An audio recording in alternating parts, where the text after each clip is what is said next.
25ஆம் ஆண்டு வெள்ளி விழாவை கொண்டாடும் SNS கல்வி குழுமங்கள் கோவை. பிச்சைக்காரன் 2 படப்பிடிப்புல விஜய் ஆண்டனி அவர்களுக்கு பலத்த காயங்கள் ஏற்பட்டதா தகவல்கள் வெளியாயிருக்கு. மலேசியாவுல பிச்சைக்காரன் 2 படப்பிடிப்பு போயிட்டு இருக்கக்கூடிய தருணத்துல அங்க இருக்கக்கூடிய லங்காவி தீவுல கடல்ல விஜய் ஆண்டனி அவர்கள் படகை வேகமா ஓட்டும் போது இந்த விபத்து ஏற்பட்டதா கூறப்படுது. கிட்டத்தட்ட 120 கிலோமீட்டர் வேகத்துல அவரு போட்டு ஓட்டியதா சொல்றாங்க.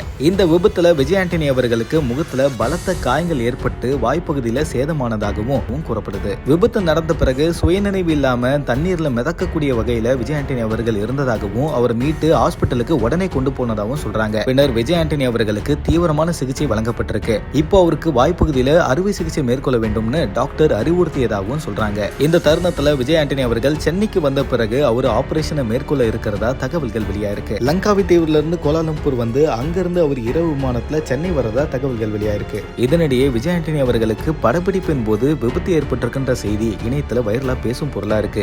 இது அவருடைய ரசிகர்கள் மத்தியில பெரிய சோகத்தை உருவாக்கி இருக்கு. இப்போ அவருடைய உடல்நிலை கொஞ்சம் கொஞ்சமா சீரா தேறிக்கிட்டே வருதுன்ற செய்தியும் வெளியிட்டு இருக்காங்க. பிச்சைக்காரன் 2 படப்பிடிப்புல விஜய் ஆண்டனி அவர்களுக்கு விபத்துக்குள்ளான விஷயம் இணையத்துல பேசும் பொருளா இருக்கு. இந்த விபத்துல அவருக்கு வாய்ப்பகுதியில அறுவை சிகிச்சை மேற்கொள்ள வேண்டிய ஒரு கட்டாயம் இருக்கிறதாகவும் கூறப்படுது. 25ஆம் ஆண்டு வெள்ளி விழாவை கொண்டாடும் SNS கல்வி குழுமங்கள் கோவை.